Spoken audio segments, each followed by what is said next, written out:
Election আহি পোৱাৰ লগে লগে হঠাতে ওলাই গ'ল গাঁতৰ পৰা দুটামান শিয়াল আৰু সেই শিয়ালকেইটা হ'ল ক'ৰ উজনি অসমৰ পাবত গজা দুটামান সংগঠনৰ। কালি এটা দেখিছোঁ কাঠ পেঞ্চিল অৰ্কিড উদ্যানত, আকৌ এটা দেখিলোঁ চিটু বৰুৱা, সেইটোৱে আকৌ উপায় নাপায় নিজে নিজে লাইভ দি আছে।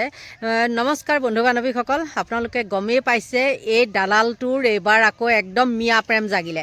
মিয়া প্ৰেম জাগিলে বুলি কিয় ক'লোঁ আপোনালোকক নিশ্চয় মই বহলাই ক'ব লাগিব। কথাটো এনেকুৱা ধৰণৰ, সকলোৱে গম পায় কালি পৰহি ঈদ গৈছে আৰু ঈদত বোলে এইবাৰ গৌৰৱ গগৈ আৰু অখিল গগৈয়ে নামাজ নপঢ়িলে।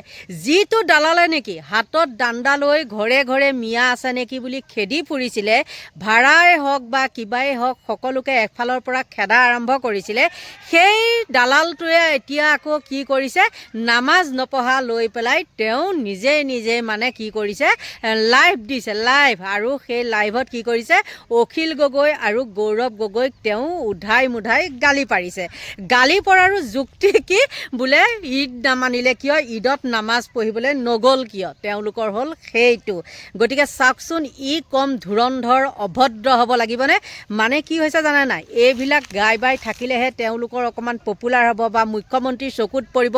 আৰু গম পায়েই এইবিলাক বকিলে কৰিলেহে তেওঁলোকে কি কৰে, অকণমান পেটটো ভৰিব, হয়তো কোনোবাই এটা দুটা কিবা কিবি ছটিয়াই দিব পাৰে। আৰু কোনোবাই বুলি কোৱাৰ লগে লগে কি হ'ব, আমাৰ বিজেপি চৰকাৰে কি কৰিব, ছটিয়াই দিব আৰু তেওঁলোকৰ পেটটো ভৰিব। সেইকাৰণে কি কৰিছে, এইকেইটাই এতিয়া গাঁতৰ পৰা ওলাই পেলাই ভুমুক ভামাক কৈ পেলাই চিঞৰি আছে মানে আৰু গম পায়েই নহয়, বগা ভাতৰ কাউৰী। আৰু তেওঁলোকে এতিয়া দেখিছে বগা ভাত, আৰু সেইকাৰণে তেওঁলোকে এতিয়া কাউৰীয়ে মানে কি কৈছে, ৰুমলিয়াইছে ন, ৰুমলিয়াই বুলি কয় হ'বলা, ৰুমলিয়াইছে বুলিয়ে ক'লোঁ। ভুল হ'লে আপোনালোকে ক্ষমা কৰিব। বন্ধু বান্ধৱীসকল চাওকচোন, যিসকলে নেকি মিয়া মিয়া কৰি পেলাই উজনি নামনি কিমান কি লাগিছিলে হয়নে নহয়, থকা কৰা শান্তিত নিদিছিলে, আৰু এতিয়া সেইকেইটাই আকৌ উধাই মুধাই গালি পাৰিছে যে ঈদত তেওঁলোকে নামাজ পঢ়িবলৈ কিয় নগ'ল। মানে হেনো কি হৈছে, নামাজ পঢ়িবলৈ গ'লে অসমীয়া ভোটকেইটা নাপাব বুলি বোলে তেওঁলোকে নামাজ পঢ়িবলৈ যোৱা নাই বুলি কৈছে। এতিয়া মই তাক কৈছোঁ, শুন, তেওঁলোকে নামাজ পঢ়িবলৈ যায় নাযায় সেইটো তেওঁলোকৰ ব্যক্তিগত কথা, মানুহৰ সুবিধা অসুবিধাৰ কথা আছে। আৰু তোৰ কাম নাইকিয়া, তই যা ঘৰে ঘৰে চেলেকি আহ, অকণমান জুতি লৈ পেলাই চা কাৰ ঘৰত কেনেকুৱা টেষ্ট বনাইছে সেইটো চাই আহ, হয় নে নহয়। তাকে নকৰি পেলাই এই দালালটোৱে এতিয়া কি কৰিছে, ইছ ৰাম কিয় নগ'লে, প্ৰতিবাৰেতো যায় কিয় নগ'লে। তাক এতিয়া কাণত ধৰি পেলাই ক'ব লাগিব, গৌৰৱ গগৈ আৰু অখিল গগৈ কাণত ধৰি চুচুৰাই আনি ক'ব লাগিব যে আমি ইলেকশ্যনৰ কামত আছোঁ, আমি যাব পৰা নাই, সেইটো ক'ব লাগিব। আৰু এই আহপলাটোৰ কথা কৈছোঁ, যিটোৱে নেকি মিয়া মিয়া মিয়া মিয়া বুলি চিঞৰি থাকে, মিয়াৰে বনোৱা চব্জি, মিয়াই মানে কৰা চব্জি এসোপামান খাই পেলাই ঘৰৰ ভিতৰৰ পৰা লাইভ দি সি মানে দেখাইছে কি, আমি চাহ, আমি তহঁতক বেয়া নাপাওঁ, আমি তহঁতক ভাল পাওঁ, এইটো সি দেখাবলৈ বিচাৰিছে। হেৰৌ তই যিমানেই যি নকৰ, তোৰ সেই এইকণৰ দাড়িকেইডাল ফেন্স কাট দাড়ি নে কি দাড়ি বুলি কয় যে, ভুবুলা ছাগলীটোৰ নিচিনা, সেইকেইডাল দাড়িকেইডাল লৈ পেলাই তই ঘৰৰ ভিতৰৰ পৰা লাইভ আহি তোৰ লাভ নাই।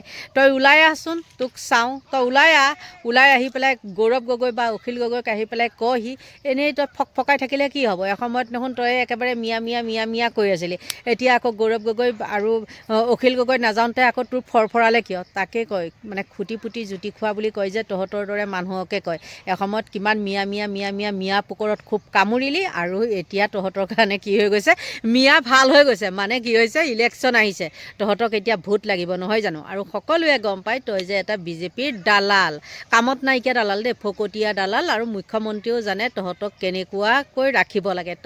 হ'লে কি, এই ৰাস্তাত যে ঘূৰি ফুৰে ভতুৱা কুকুৰকেইটা, ঠিক তেনেকৈ মুখ্যমন্ত্ৰীয়ে তহঁতক ভতুৱা কুকুৰ টাইপতে ৰাখিছে।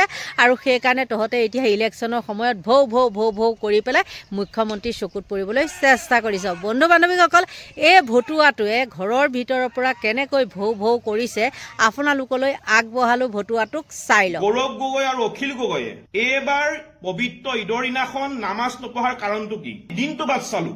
এইবাৰ কিন্তু ৰাইজৰ দলৰ সভাপতি অখিল গগৈ আৰু কংগ্ৰেছ দলৰ সভাপতি গৌৰৱ গগৈয়ে এইবাৰ ঈদৰ দিনাখন কিন্তু ক'তো নামাজ নপঢ়িলে, যাতে হিন্দু ভোটখিনি কাট নাখায় তেনেধৰণৰ কিছুমান কথা বতৰা চিন্তা কৰি অখিল গগৈ বা গৌৰৱ গগৈ এবাৰ নামাজ নপঢ়িলে নেকি?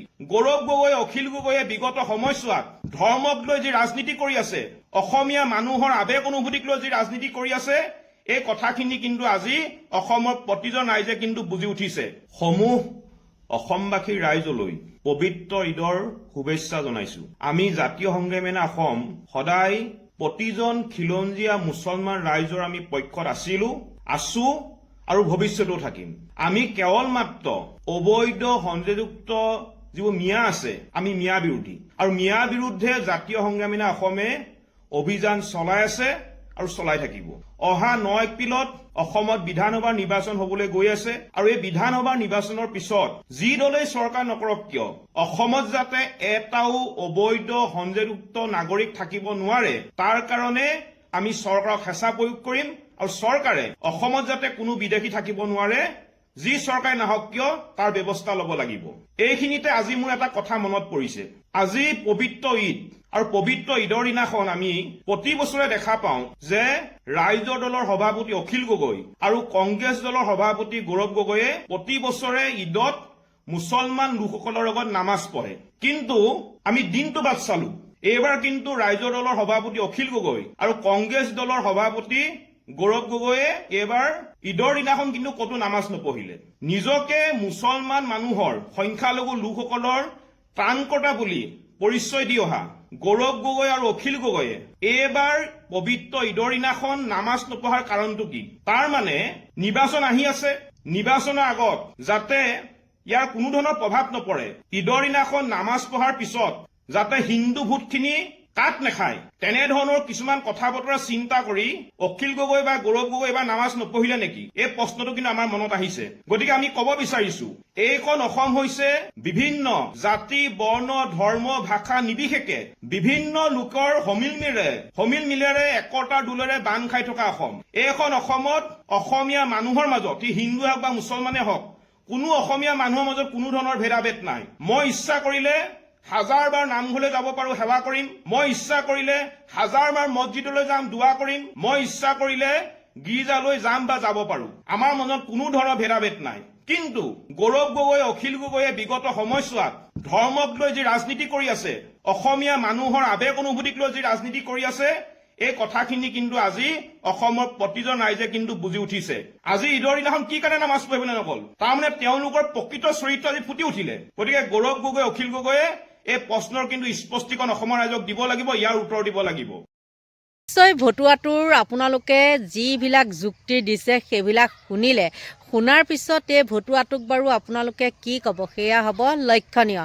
গতিকে বন্ধু বান্ধৱীসকল, যিমান পাৰোঁ ভিডিঅ'টো ছুটি কৰিবলৈ চাইছোঁ, আৰু বতৰো ভাল নহয়, যিহেতু আজি ঘৰৰ ভিতৰৰ পৰা ভিডিঅ' বনোৱা নাই, মনটোও ভাল লাগিছে, আৰু কি কৰিছোঁ, এই মুকলি ঠাইখিনিলৈ ওলাই আহিছোঁ দেই, আহি পেলাই এইখিনিতে ভিডিঅ'টো প্ৰস্তুত কৰিছোঁ। গতিকে সকলোকে ভগৱানে ভালে কুশলে ৰাখক, তাকেই কামনা কৰিছোঁ, আৰু মোৰ ভিডিঅ'টো ইমানতে সামৰণি মাৰিছোঁ।